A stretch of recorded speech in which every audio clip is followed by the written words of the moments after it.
Welcome to the land of very expensive yachts, jewellery, and of course the Monaco Grand Prix. We're here at the Monte Carlo Street Circuit. Now, previous 5 winners here have included Will Nello winning here in 2016, 2017, and Amar Khan, who is the king of Monaco, having won here 2018, 2019, and 2020. Could he make it 4 in a row in 2021 is going to be the big question. The lap record set by Franco Lopez, a 111.080 in 2019. Last week's race was a very interesting ending, of course, with Jake Callaway taking the win from George Roque on the last lap of the race at the first corner to prevent Roque from taking his first victory of the season. Tyres we're using for the race here in Monaco will be these soft tyres, and now we'll take a look at the practice result. You can see on screen it was a Mercedes in first, no surprise, with Amar Khan, what a surprise, being top with 2 Red Bulls behind Roque, and then Gamba, Patel, Chatfield, De Rosa, Lopez, Federi, Galloway, and Willows completing the top 10. Only 3/10 separating actually the top 10 as well, so very close. And that was in practice, and now we are going to take a look at the starting grid for the Monaco Grand Prix. And on the front row, it was Franco Gamba who took pole position by an extortionate amount ahead of Laura Chung in second. It was a wet qualifying as well. Row 2 was Chris Chatfield for Ferrari and Amar Khan for Mercedes. Row 3, Kiros Fedorosa for McLaren and Romain Quag for Alfa Romeo. Row 4 we have Rahul Patel for Lamborghini and Evan Byrne for Renault. Row 5 we have Nicolas Gao for AlphaTauri, George Roque who got taken out at the end of duty by his teammate and hence a spare car ban, that's why he didn't set a lap time. Row 6 was Franco Lopez for Mercedes and Amelia Wilson for Haas in 12th. Row 7 Daniel Fraser for Haas and Jesus Perinin for Renault. I nearly called him Julius there, or I just did.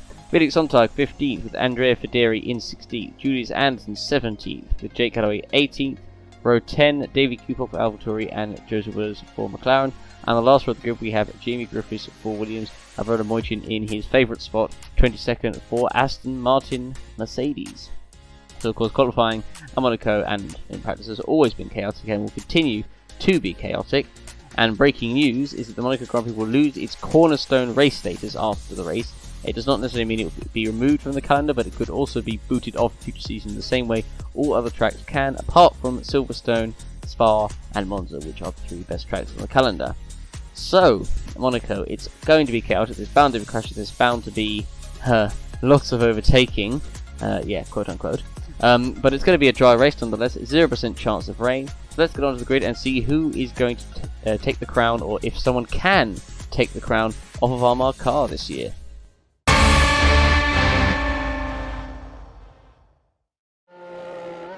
So here we are on the grid for 78 laps around the famous streets of Monte Carlo. The 5 lights aren't coming on for the Monaco Grand Prix. The 5 lights are now on, and the 5 lights are about to go out, and they go out now. And who's going to jump into the first corner? Looks like Gamba has made a good launch. Chung is not able to go around the outside, and so Gamba keeps the lead in towards the first corner. Chung in second, and it looks like there might be an overtake behind, and I think that's De Rosa, who I think is just about, as he snuck ahead of Carr there, because we might have actually had an overtake already on the first lap. And yes, De Rosa did get past, so De Rosa has jumped Carr at the start, so that's not what Carr wanted in his mission to remain the king of Monaco.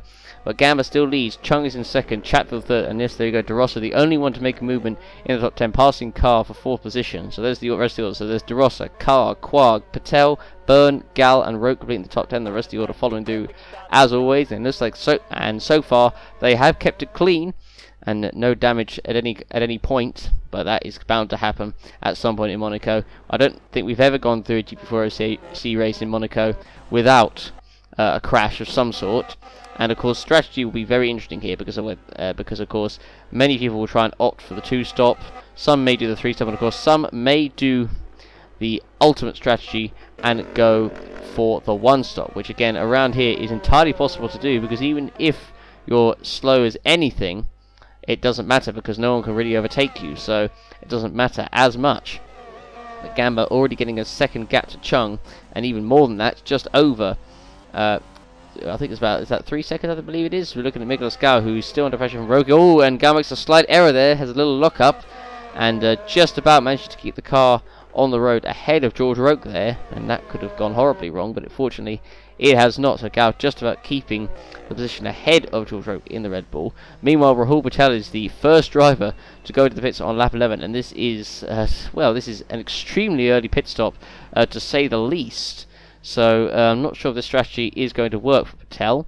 So he comes in anyway and changes all 4 tyres. So this is more than likely going to be a 3-stop for Patel. And again, 3 stops around Monaco generally don't work. But who knows, Patel could be the one to make it work. So Patel comes out, and at the moment he is now in last position and already caught up to the back of the field. He's behind Roland Moitian in the Aston Martin. Jamie Griffiths is also in and looks to be doing a 3-stop strategy as well. Chung again running in second, but the gap, you can see up to Gamba, is a few seconds. And Gamba, however, is going to be pitting, so Laura Chung is going to take the lead.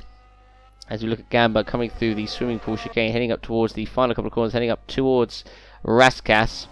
And so Gamba is going to then jolt to the right as he goes around the hairpin and go into the pits. And here we go, he is in. So let's see the fuel they put into his car. It's still quite early, so this could be a 3-stop strategy, and it's light fuel, so I think it probably is still going to be 3 stops for Franco Gamba. He comes out of the pits, relatively quick stop for Red Bull. So where did he come out in the order? So he's below the top 3, and De Rossi is the one who De Rossi and Carr have gone past. So Gamba now out of the pits, and I think he might actually be in clear air, Gamba, you know, so I think that might have worked out pretty well for him. And so as we look through at Evan Byrne, there's Gal, there's Roque, there's Lopez, who's still stuck, there's Fraser behind teammate Wilson. And we're looking at Joseph Willis at the moment running down the order. Patel at the moment, who of course has not made any progress at this point in the race. And yeah, he's definitely going to struggle overtaking on this circuit. So as we look at Laura Chung, who currently is in the lead, but won't be, of course, in the lead for very long, because she is coming into the pits at the end of this lap, and so she will relinquish the lead to Chris Chatfield in the Ferrari behind. Chris Chatfield, who has definitely been unlucky this season, of course, took pole position, of course, at the last round in Spain, and then retired with a puncture after he made his only pit stop of the race, so he didn't get any points from that. But looking at Laura Chung, she is into her pit box and changes all 4 tyres, and that's even lighter fuel than what the other guys have had, so she definitely is going to be on the 3-stop strategy. Not sure again if it will work, but we will find out. George Roque is now in the pits for Red Bull Racing. Now Roque certainly has not had as good a season as his teammate has. Roque has been unlucky, but Gamba has generally been better throughout the season so far. And of course we know Gamba will not be on the grid for next season, so Roque, you could say Roque has a guaranteed seat at Red Bull, but I mean if he has a really bad season, you know, he could easily be out. We could even have 2 new drivers in 2022. But meanwhile, Roque goes past Byrne coming out of the pits, and so we now look at the race leader Chris Chatfield, who has got a lot of fuel in his car. He certainly is not pitted yet, and he is not going to be doing so for a while. Chung, meanwhile, has caught up to the back of Franco Gamba because Gamba is stuck in traffic, and Quag has got a problem, and Romain Quag has got a mechanical failure, and he has gone into the wall, and he's kind of reversing back into the track here. That's not good. Oh, he gets hit by the Haas there, and I don't know what's happening. Oh, it's a traffic jam. Here we go, and I think Roque's been involved. Roque is out. The Haas is out as well. Byrne has managed to just about get his way through, bulldoze his way through the damage in the cars there. But he's got through safe and sound. And there's more. Oh, look at all that debris everywhere. Sontag actually hasn't got damage. I was expecting him to, but he didn't.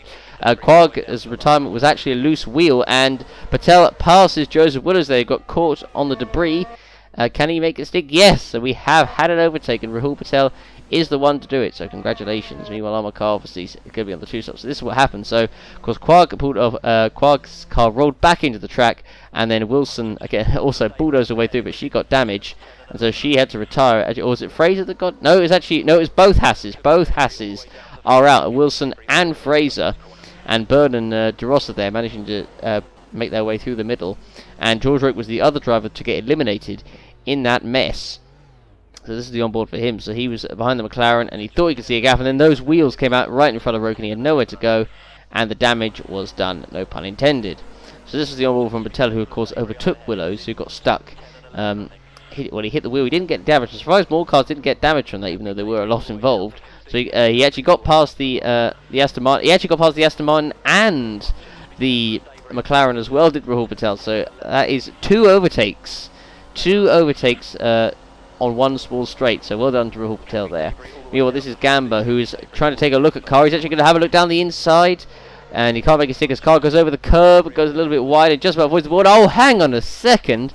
That's an incredible move from Lord Chung, who's gone around the outside and taken the position. That is another legitimate overtake around Monaco. We need to see that again. So Gamba tried to get around the inside, failed, and there was a car wide. Gamba got held up and had no idea that Chung was there. He didn't see it coming, but Chung said thank you very much and makes a great move. And Chung has been known to make fantastic moves in the past, and that is one of them around Monaco as well. That is incredible. Oh, and Rahul Patel, I think, has got a problem, and he is out. He has hit the wall coming up towards the final corner. That's not good. That's a bit of a tricky position, and he's pulled off just after the pit lane. And oh, the AlphaTauri has hit the debris. That is Kupok. He's gone into the wall. that is 2 retirements, and Patel is also, well, Patel is out anyway. But Kupok is out as well, and that is again Chatfield has hit Patel. Has he got damage from it? Yes, I think he has. He has got damage from it, and he's going to have to do a whole lap with that damage, but he's still got the lead. And oh no! And Lord Chung has hit Patel, and Lord Chung is out! Lord Chung is out! Oh, would you believe it? It is all fallen apart. This is honestly like Ferrari for Lamborghini. It has fallen apart in just one corner, and Lord Chung is going to be absolutely seething. The fact that she's retired in that way, and unfortunately down to his teammate, as the more cars coming through and managing to avoid Patel's car, stranded right at the front of the corner there. And, oh my word. So Patel's car now gets pushed away, but it was a mechanical failure for Patel as well, who again was stuck down the field ever since that stop, and then obviously that was the problem. He went into the wall, and so cars managed to go past him, and but then of course Chatfield didn't and got damage, but managed to get away. And of course Kupok was the first. Kupok was the very first one. He hit the debris, then went into the wall trying to get the pits. He was never going to make it. Then Chatfield came through, very lucky not to take his front right off there. He only got wing damage, so he's managed to survive that.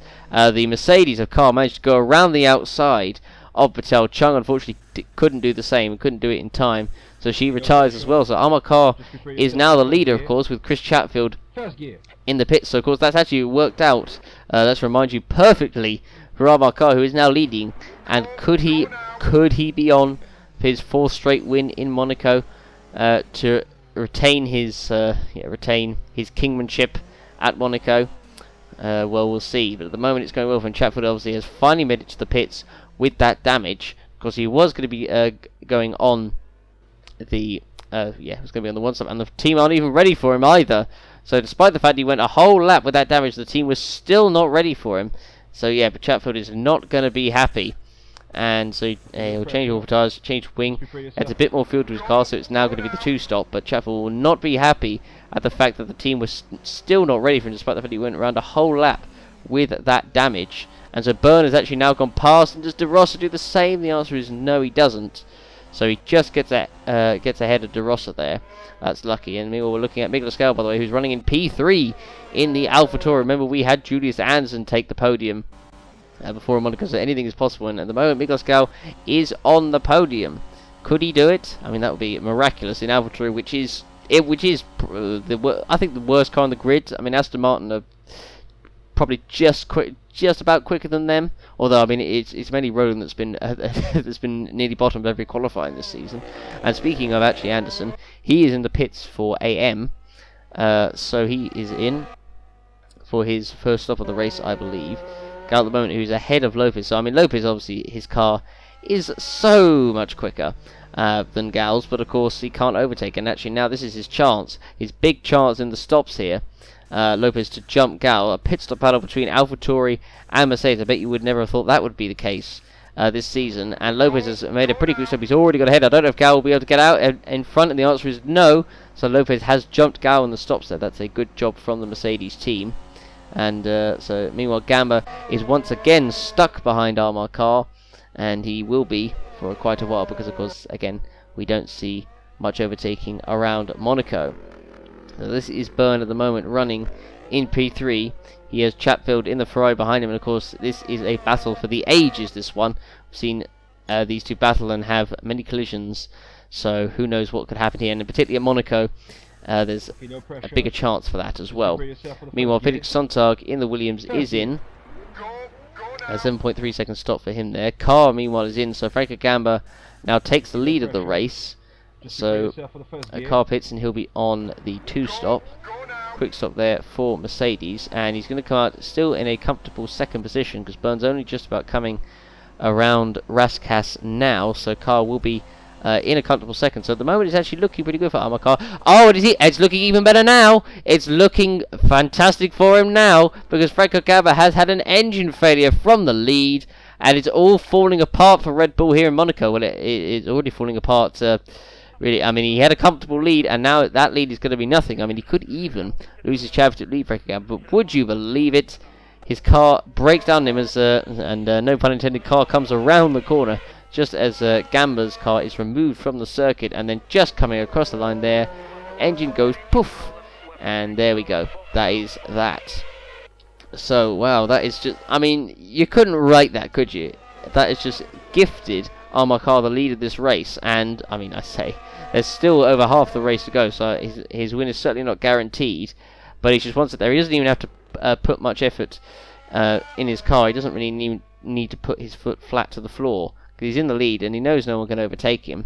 He can have just a nice, leisurely Sunday drive around the streets of Monaco, which is, of course, well, you could say it's his home, because he's the one who is the king at the moment. So, Byrne just came out of the pits. De Rossa is coming in for his stop as well.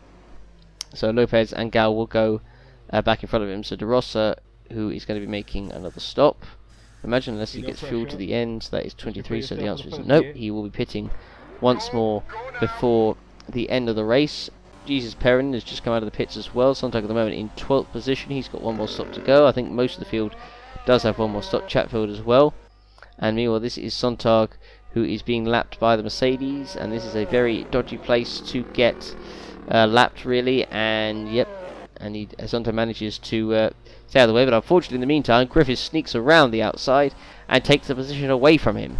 That was a great move there by the Welshman, and obviously got caught out there. Sontag wasn't expecting maybe that was Griffiths to overtake him, or maybe it was a team order, who knows. So we're now looking at the Ferrari running in P2. This is Chris Chatfield, and meanwhile Lopez, I'm pretty sure went into the wall there. I am certainly tapped the wall there, but amazingly has got away without any damage. So the Mercedes built of titanium, and yeah, so he stays in this race. But on another day he could have easily clipped that wall, and that front left wheel could have come off, but it hasn't, and it stays on, and he carries on just like normal. So at the moment, again, it's looking pretty good for the Mercedes right now. Carr in first, Chatfield second, Lopez is in third. Meanwhile, Williams getting lapped around Rascasse again. This is very dodgy. This isn't going to go well. Federi's going to try the move around the outside here, and he can't quite do it. And Perrinin also trying to get involved in this. Meanwhile, Lopez is trying to lap through this traffic as well. He's got past Perrinin. He's actually pitting this lap, and he goes all around the outside. And actually, Perrinin also goes around the outside of Federi there, and takes 13th position. So a good move there by Perrinin around the outside of the first corner. You do not see many moves being made there either. But Lopez right now is going to be pitting for Mercedes, and I'm pretty sure he'll go to the end, I think, because it is lap 50. So he's going to try the undercut on Chris Chatfield in front of him, and to try and make it a Mercedes 1-2. So Chatfield, you can see there, just in front, and Lopez trying to catch up to him. Obviously Chatfield is going a lot longer, but of course he is pitting once more. He wouldn't have normally pitted once more because he was going to be on the one stop, but yeah, things changed. So Lopez, as he comes up to the chicane, goes around the outside of the Williams there. Perrinin trying to make his way through. He just about avoids contact with Sontag there. I don't know how they got away with that. And Perrinin looks on the inside but fails to make the move, and yeah, there was just no room really to make the move in these big cars. So Perrinin's going to have to try it. Well, I mean, he's going to have to try somewhere, although it'll be a fruitless task. Meanwhile, Lopez is now in for his final stop of the race. He'll be going for the undercut on Chris Chatfield. It will be the longest undercut in human history, really, because Chatfield's not pitting for at least another, I mean, up to 10 laps. It'll probably be about 8-9 laps when he pits. Meanwhile, Miguel Escal is now into the pits for AlphaTauri, and he's had a good race as well. Could he even get a podium for AlphaTauri? Now that would be historic around Monaco, considering the fact the AlphaTauri is a dog of a car, not very quick, and I don't think it's been particularly unreliable, but has not been that good anyway. Evan Byrne is running in third at the moment. He's going to be pitting in a couple of laps time, probably two or three laps time. And he's not had a bad race, Byrne. He kept himself out of trouble. He's certainly had a better race than his teammates had, that's for sure. So as he's coming around through past some of the apartments where of course you get to see the race without having to pay for a ticket. And so now meanwhile Armor Car is in for his final stop of the race, and he's going to come out I think in a comfortable lead, or unless Chatfield is actually that close, but Chatfield has to pit anyway, so even if Chatfield does come out in front, it won't matter because Carr will take the lead anyway. And Carr has come out of the pits, and I'm certain he's ahead. We were looking at Lopez, who right now is running in P5, and I think Perrin, did he just make an overtake here on Sontag?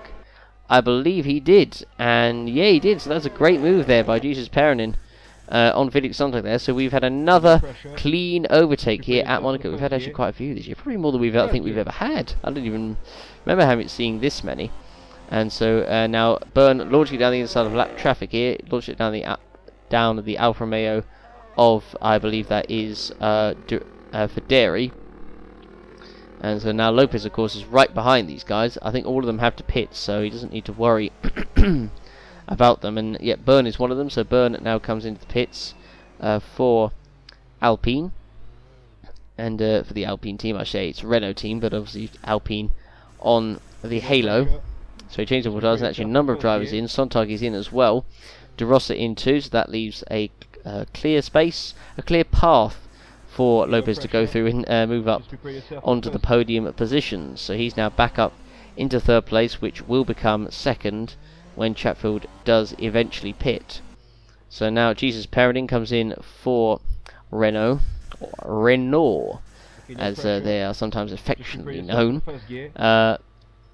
So he comes at the pit. Jamie Griffiths is in as well for Williams.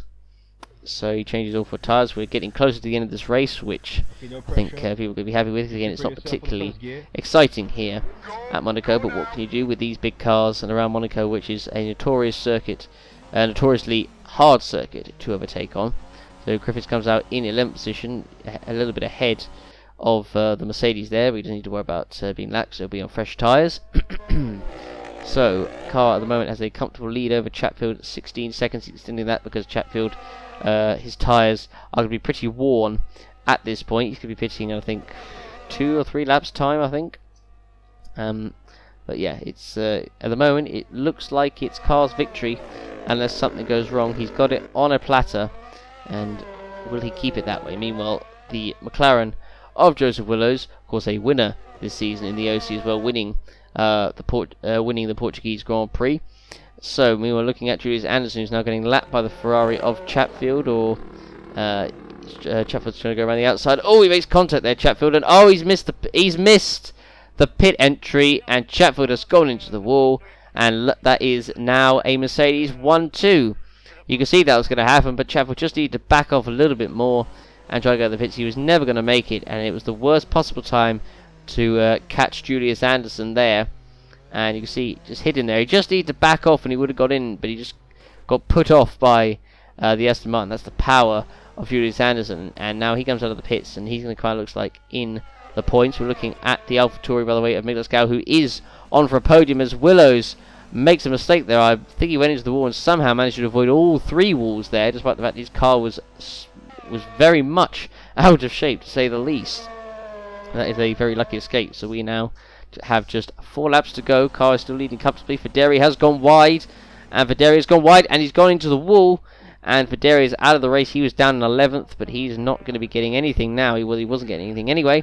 But at least he can have a nice yacht to go on, or he can jump into the sea. But his race is over. With 4 laps to go, he's going to have an early bath, and his car gets pushed away. So this is the replay of what happened to Federi. So as he comes around here, you can see it got a little bit out of shape, went wide, and just turned it a bit too early and clipped the wall, and that was his race done. And so we're now on to the final lap of the Monaco Grand Prix, and would you believe it? It's Armor Car leading, and also it's a Mercedes 1-2. Who would have thought? When have we ever seen that before? It seemed like a long time. But yeah, it's just all fallen perfectly in Mercedes' favour today. And Amarkar is set to take his 4th victory in a row at Monaco. Before, he was the king of Baku, and that crown was taken away. But the one crown he still will have will be the crown jewel of Monaco. And he comes now down in towards one of the many Monaco chicanes. Manages to stay away from the walls and just needs to do it for a few more corners, which is easier said than done. But Amarkar, and by the way, he's got a huge gap as well. I think it's about 40 seconds to his teammate Lopez. So Carr again had mostly a Sunday drive really for the second half of the race, and he is set to take victory here at Monaco and retain his crown as the king of Monaco. He comes round, Rascassen comes round the final corner, 78 laps completed, and Amarkar is the winner of the Monaco Grand Prix. Congratulations to him. Jake Gallo will come across the line in 6th position, just ahead of Joseph Willers in 7th. Felix Sontag will come across the line in 12th. He'll actually be the last finisher as well, because Videri is out, but I think he'll still be classified. I think he'll still be within 90% race distance. So Sontag now comes across the line. Ronald Moichin is going to come across the line in 8th for Aston Martin, so that's more points for them. And I think Anderson's in the points as well, so double points for Aston Martin. A good day for them. Jamie Griffiths as well in the Williams in 9th. Franco Lopez now comes across the line in 2nd to make it a Mercedes 1-2. Julius Anderson in 10th as well. He'll get one singular point for Aston Martin. But would you believe it? Miklas Gau in the AlphaTauri is in 3rd place and set to take a podium for AlphaTauri. And by the way, it will be Gau's first points finish of the season, and a podium at that. Only in Monaco would you have it like this. But Miklas Gau now comes around and is going to take 3rd position in the AlphaTauri. Well done to him. Evan Byrne in 4th position. I think he'll be happy just to survive that race. De Rossa in 5th. The only one actually in the top 10 who didn't move any positions. Perinin will miss out on the points. He'll be in 11th position, and across the line he goes. And there we go. Race is now over. Time for a boat party. And before we do that, let's take a look at all the results. So Carl Coles winning ahead of Lopez in 2nd, Miklas Gau in 3rd, Evan Byrne 4th, De Rossa 5th, Jake Galloway 6th, Joseph Willers 7th, Ronald Moichin 8th, Jamie Griffiths 9th, and Julius Housen 10th, with Jesus Penn just missing out on the points 11th. And Fred Gamble was the one who set the fastest lap of the race, so no one gets the fastest lap point today. The rest of the order is as follows: Felix Sontag 2 laps down in 12th, Andrea Federi 30th, 6 laps down, still classified in the results, and the rest of the drivers all DNF'd. Chris Chatfield, Franco Gamba, Laura Chung, Rahul Patel, David Kupok, Amelia Wilson, George Roke, Daniel Fraser, and Romain Quag.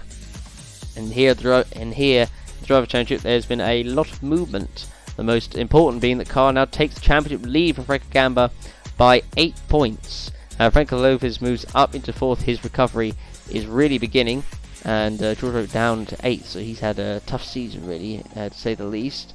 Chatfield down in 10th. Looking through the rest of the order, movements for both Ronald Moichin and Miklas Gau, the 2 Hungarians, moving up to 14th and 15th respectively, with Gau getting his first points of the season with that 3rd place finish. And Fraser down to 60th. De Rossa, again very disappointing, down to 17th. Griffiths, Kupok, Wilson, Federi, and Sontag all moving down one position, because Gal actually was last in the standings before this race, of course, let's not forget. Mercedes now take the lead in the Constructors. Red Bull down to 3rd, Renault in 2nd, only 4 points separate Renault and Red Bull with Mercedes. 19 points clear of Renault in 2nd. McLaren move ahead of Lamborghini into 5th. AlphaTauri now move off last position and move up into 9th with Haas 10th, and now Williams are last. And no surprise to who was voted driver of the day, it was Miklas Gau for getting his first podium of the season for AlphaTauri, and probably the only podium that AlphaTauri will get this season. So there we go. That was the Monaco Grand Prix, about as entertaining as you'd expect really.